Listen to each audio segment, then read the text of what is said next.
Hello students, this class is for BEd second year. और आज की क्लास में बच्चों बीएड सेकेंड ईयर की क्लास में आज हम पढ़ेंगे निर्देशन एवं परामर्श। निर्देशन और परामर्श, गाइडेंस एंड काउंसलिंग, शैक्षिक गाइडेंस, शैक्षिक निर्देशन एवं परामर्श, एजुकेशनल गाइडेंस एंड काउंसलिंग में आज बच्चों हम पढ़ेंगे निर्देशन प्रविधि। जैसा कि हम पहले भी जान चुके हैं कि निर्देशन की कुछ प्रविधियां हैं जो निर्देशन जो प्रदान करता है बच्चों, तो वो तब तक किसी भी समस्या का समाधान नहीं कर सकता है अगर वह समस्या से संबंधित व्यक्ति से संबंधित, जिसकी समस्या है उससे संबंधित सभी सूचनाओं एवं तथ्यों को एकत्रित नहीं करता है। तो चूंकि उसे सभी व्यक्ति से संबंधित सभी सूचनाएं एवं तथ्य को एकत्रित करना पड़ता है बच्चों, तो इसके लिए सूचनाएं प्राप्त करने के लिए, तथ्यों का संकलन के लिए, डाटा को कलेक्ट करने के लिए उसे किसी न किसी प्रविधि का प्रयोग करना पड़ता है। तो कई प्रविधियां मैंने आपको बताई थी जो कि प्रमाणीकृत भी होती है और अप्रमाणीकृत भी होती है। तो अप्रमाणीकृत में हम लोग निरीक्षण प्रविधि पढ़ रहे हैं बच्चों, जिसको कि हम कहते हैं ऑब्जर्वेशन टेक्निक।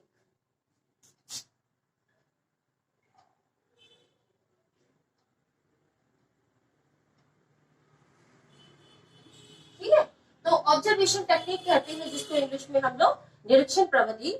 तो निरीक्षण के द्वारा किसी का भी व्यवहार प्रतिमान का अध्ययन किया जा सकता है, किसी भी घटना का, किसी भी व्यवहार प्रतिमान का, किसी भी समूह के सदस्यों का उनकी समस्याओं का अध्ययन इजीली किया जा सकता है। तो आज की क्लास में बच्चों हम पढ़ेंगे कि निरीक्षण प्रविधि के पद कौन कौन से होते हैं। जैसा कि मैंने आपको बताया था कि निरीक्षण प्रविधि को अवलोकन प्रविधि और प्रेक्षण प्रविधि भी कहते हैं। तो अवलोकन का मतलब होता है कि आंखों से देखना। तो मैंने आपको बताया भी था कि इसमें वाणी और कानों की अपेक्षा दृष्टि पर अधिकाधिक प्रयोग किया जाता है, आंखों का अधिक प्रयोग किया जाता है, नेत्रों का अधिक प्रयोग किया जाता है, ऑब्जर्व किया जाता है, चीजों को ऑब्जर्व किया जाता है, व्यवहार प्रतिमानों को ऑब्जर्व किया जाता है, घटनाओं को ऑब्जर्व किया जाता है। ठीक है, तो आज हम निरीक्षण प्रविधि के पद पढ़ेंगे बच्चों की। पद में स्टेप्स, पद का मतलब होता है स्टेप्स,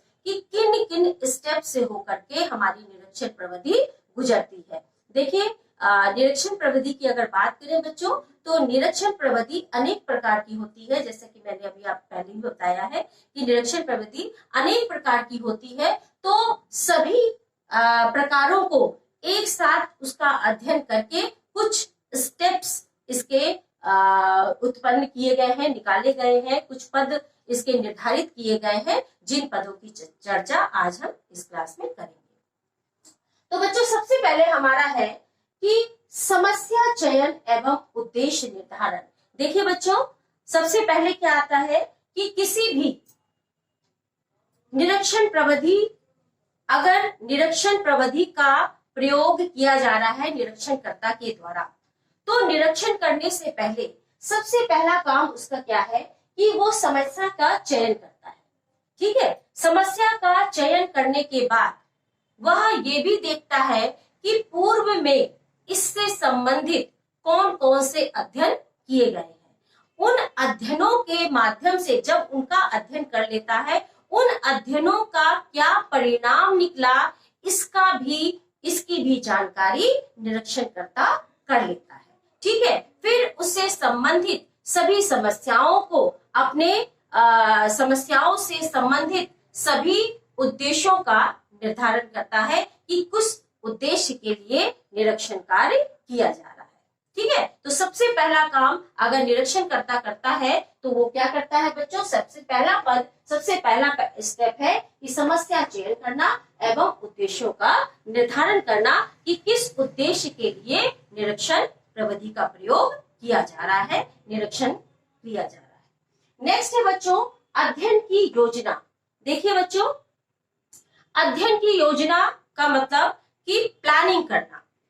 जब निरीक्षणकर्ता किसी भी समूह के सदस्यों का अध्ययन करता है, उनकी समस्याओं का अध्ययन करता है, व्यवहार प्रतिमानों का अध्ययन करता है या किसी घटना का अध्ययन करता है, तो उससे पहले वह क्या करता है, अध्ययन की योजना बनाता है।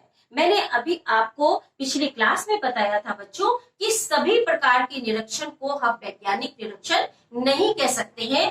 क्यों?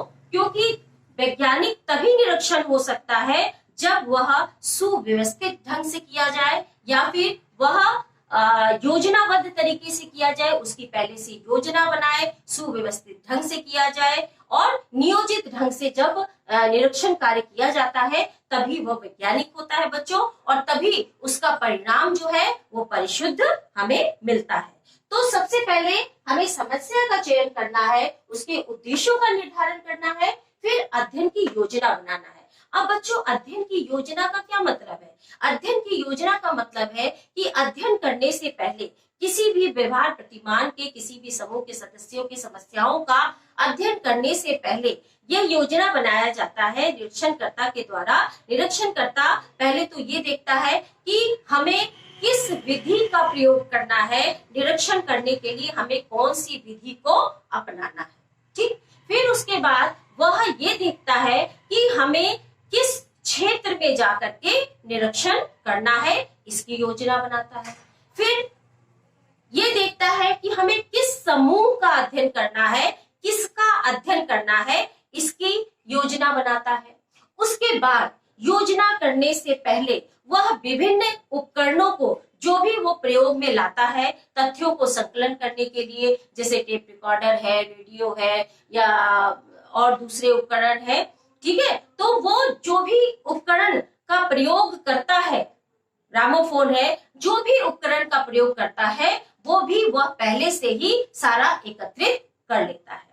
तो सभी चीजों का एक वो योजना बना करके चलता है। फिर उसे ये फिर वो ये देखता है कि हमारा समूह जिसका अध्ययन हम करने जा रहे हैं वह समूह हमारा छोटा है कि बड़ा है। छोटा है तो हमें उस हिसाब से योजना बनानी है, बड़ा है तो हमें उस हिसाब से योजना बनानी है। इन सब को निर्धारित करने के पश्चात ही वो अध्ययन की योजना बनाने के पश्चात ही निरीक्षण कार्य आरंभ करता है, ठीक है बच्चों। फिर नेक्स्ट है बच्चों निरीक्षण वातावरण। देखिए, पहले भी मैंने आपको बताया है कि निरीक्षण का वातावरण, देखिए निरीक्षण करता यह भी निश्चित करता है कि हमें किस वातावरण में निरीक्षण करना है। वह सबसे पहले तो ये ऑब्जर्व करता है कि जो भी हम निरीक्षण करने जा रहे हैं तो उसका उस समूह के सदस्यों की संख्या कितनी है। समूह अगर बड़ा है तो उसे निरीक्षण करने के लिए उसे उस समूह के सदस्यों की समस्याओं का अध्ययन करने के लिए, उसके व्यवहार प्रतिमानों का अध्ययन करने के लिए उसे उसी समूह जहां पे वो निवास करती है वहीं पर जाकर के उसे निरीक्षण करना पड़ता है। लेकिन अगर समूह छोटा है बच्चों, भाई वातावरण अगर समूह छोटा बड़ा है तब तो वो उसी वातावरण में जाकर के जहां पे समूह निवास करती है वहीं पर जाकर के निरीक्षण करेगा। लेकिन अगर समूह का आकार छोटा है तो निरीक्षण करता उसे प्रयोगशाला में भी बुला करके अध्ययन कर सकता है। लेकिन वह यह कोशिश करता है बच्चों कि अगर वह अनियंत्रित निरीक्षण कर रहा है, वो वहीं पर जाकर के जहां पर समूह निवास करती है वहीं पर जाकर के अगर अध्ययन कर रहा है, निरीक्षण कर रहा है, तो वो ये कोशिश करता है कि वातावरण में कोई ऐसा परिवर्तन ना हो जिससे कि समूह के सदस्यों में कोई कृत्रिमता आए, स्वाभाविकता चली जाए। लेकिन अगर वो प्रयोगशाला में अध्ययन के लिए समूह को बुला करके उनका अध्ययन करता है, उनका निरीक्षण करता है, तो यह कोशिश करता है कि प्रयोगशाला के वातावरण में कुछ ऐसे चेंजमेंट लाए जिससे कि समूह के सदस्यों में जो भी कृत्रिमता है, क्योंकि देखो बच्चों, जो अगर मान लीजिए प्रयोगशाला में बुलाया जाता है, अगर आपको ही कहा जाए कि आप इस कमरे में आइए, आपका निरीक्षण किया जाएगा, तो ऑब्वियस सी बात है कि आपके स्वभाव में कृत्रिमता आ ही जाएगी, वो स्वाभाविकता चली जाएगी, क्योंकि आप कृत्रिम हो जाएंगे। अगर आपसे कहा जाता है कि आपको ऑब्जर्व किया जा रहा है, आपका निरीक्षण किया जा रहा है कि आप खाना कैसे खाते हैं, ठीक है, तो देखिए, आप पार्टी वार्टी में जाते हैं, आपका खाना खाने का तरीका अलग होता है। जब आप घर में खाना खाते हैं, आपका खाना खाने का तरीका अलग होता है। जब अकेले खाते हैं, आपका खाना खाने का और अलग तरीका होता है। तो इसका मतलब क्या है, आप समझ रहे हैं कि पार्टी में हमें दूसरे लोग ऑब्जर्व कर रहे हैं, तो आप में कृत्रिमता आ जाती है। जो आपकी नेचुरलिटी है, जो आप नेचुरल वे में जो कार्य कर रहे हैं, जैसा नेचुरल वे में खाना खाते हैं, उस तरह से उसको छोड़ करके आप कृत्रिमता अपने स्वभाव में ले आते हैं और कृत्रिम रूप से वहां पर प्रदर्शित करते हैं अपने आप को। ठीक है, तो चूंकि प्रयोगशाला में उसका अध्ययन किया जा रहा है, इसलिए निरीक्षणकर्ता ये कोशिश करता है कि प्रयोगशाला में ऐसे चेंजमेंट लाए कि जिससे कि समूह के सदस्यों के व्यवहारों का अध्ययन करते समय ये ध्यान रखा जाए कि उनके व्यवहारों में कोई कृत्रिमता न आए, उनके व्यवहारों में स्वाभाविकता ही रहे।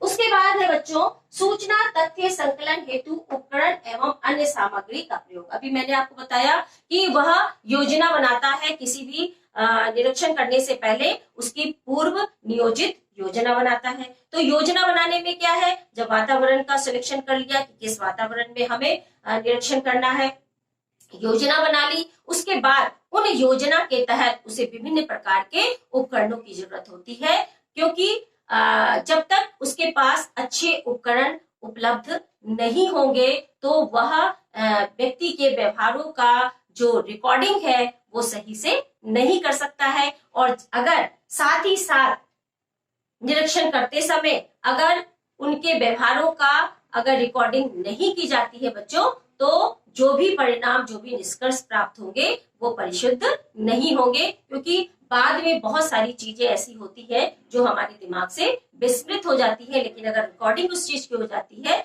तो उसको हम बाद में भी खोल करके देख सकते हैं, सुन सकते हैं। ठीक है, उसके बाद है बच्चों व्यवहार का निरीक्षण। जब अध्ययन की योजना बना ली, समस्या चयन कर लिया गया, अध्ययन की योजना बना ली गई, निरीक्षण वातावरण तैयार कर लिया गया निरीक्षण के लिए, सूचना तथ्य संकलन हेतु विभिन्न उपकरण एवं अन्य सामग्री उपलब्ध करा ली गई, तब किसी भी व्यक्ति के, किसी भी समूह के व्यक्तियों की समस्याओं का अध्ययन, किसी भी व्यक्ति के व्यवहार प्रतिमानों का अध्ययन, किसी भी घटना का अध्ययन, किसी भी घटना के का निरीक्षण स्टार्ट किया जाता है, करना शुरू किया जाता है। फिर है बच्चों व्यवहार का आलेखन। मैंने अभी आपको बताया कि हर एक चीज की, हर एक व्यवहार का रिकॉर्डिंग रखना बहुत जरूरी होता है। तो नेक्स्ट स्टेप में निरीक्षण करता प्रत्येक चीज की रिकॉर्डिंग करता है और ये कोशिश करता है कि जैसा जैसा वह निरीक्षण करता जाए वैसे वैसे उन व्यवहारों को वह उसी हिसाब से तुरंत का तुरंत रिकॉर्ड करता जाए, क्योंकि कोई भी चीज उसके दिमाग से विस्मृत नहीं होनी चाहिए। ठीक है, फिर है सूचनाओं तथ्यों का विश्लेषण। जब व्यवहार का निरीक्षण कर लिया, व्यवहार का आलेखन कर लिया, तो क्या करता है बच्चों, वो सूचनाओं और तथ्यों का विश्लेषण करता है, उनको एनालाइज करता है। ठीक है, तथ्यों और सूचनाओं को एनालाइज करता है, उसको क्या करता है, उसका विश्लेषण करता है, उसको अलग ढंग से सभी सूचनाओं को जो भी एकत्रित किए हैं बच्चों, उन सूचनाओं को एकत्रित करके वह उसका विश्लेषण करता है और जितनी भी तथ्य होते हैं उसको संकलित करने के बाद उनका वर्गीकरण किस तरह से करता है, वो सांख्यिकी विधि से, सांख्यिकी विधियों का प्रयोग करके उसकी सारणीय वर्गीकरण करता है। उसके बाद है बच्चों निष्कर्ष एवं विवेचन। तो विवेचना करना, निष्कर्ष करता क्या करता है कि निरीक्षण करता तथ्यों के विश्लेषण के आधार पर प्राप्त निष्कर्षों की विवेचना करता है। उसके बाद इस विवेचना में वह व्यवहार प्रतिमानों का तथा सामाजिक घटनाओं पर न केवल प्रकाश डालता है, बल्कि वो ये भी कोशिश करता है, वे भी जानने की कोशिश करता है कि समस्या का कारण क्या है। ठीक है, तो समस्या का कारण क्या है और समस्या के कारण का समाधान किस प्रकार से किया जा सकता है। केवल ये नहीं है कि निष्कर्षों की विवेचना करने के बाद और केवल वह उनकी समस्याओं का अध्ययन कर लिया, नहीं, उसके कारण को भी जानने की कोशिश करता है और उसके बाद उन कारणों के समाधान की भी वह कोशिश करता है। तो बच्चों, इन 8 स्टेप्स के बाद ही कोई उसे परिणाम प्राप्त होता है, निष्कर्ष प्राप्त होता है, और निरीक्षणकर्ता किसी भी समस्या का अध्ययन कर सकता है, किसी भी व्यवहार प्रतिमानों का अध्ययन कर सकता है, किसी भी घटना का अध्ययन कर सकता है। तो बच्चों, आज की क्लास में आपने जाना कि निरीक्षण प्रविधि के कौन कौन से पद होते हैं, कौन कौन से स्टेप्स को फॉलो करके निरीक्षणकर्ता निरीक्षण प्रविधि को प्रयोग में लाता है। तो आज की क्लास में इतना ही। नेक्स्ट क्लास में नेक्स्ट टॉपिक के साथ मिलूंगी। Thank you.